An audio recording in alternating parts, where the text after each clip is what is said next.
کتنی شکلیں ایسی ہیں جو وقتی طور پر انسان کو پاگل کرتی ہیں۔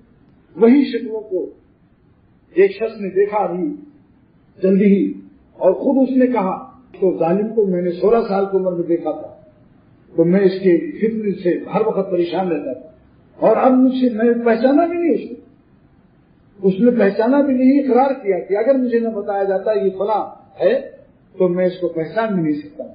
ارے ظالموں، اپنے حالوں پر رحم کرو۔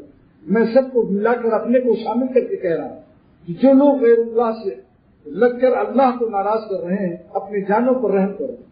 اس کے لیے اللہ تعالیٰ سے رونے ہی سے کام لینے کا، صلاۃ حاجت پڑھنے سے اور گڑ گڑانے سے اور ہمت کرنے سے۔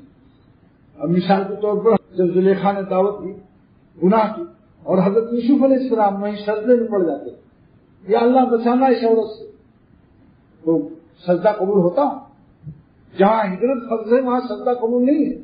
ہجرت کرتے ہوئے بھاگتے جاؤ اور دعا مانگتے جاؤ، کیونکہ ایک ہجرت عمل ہے۔ المہاجر من حضر الخطایا والذنوب، اصلی مہاجر وہ ہے جو خطا اور گناہ چھوڑ وطن چھوڑ کر کے یہاں آؤ، ٹی وی اور نشیا مزے دل چھرے ہو گئے، اور کل اس کے کلب کے ممبر بن گئے۔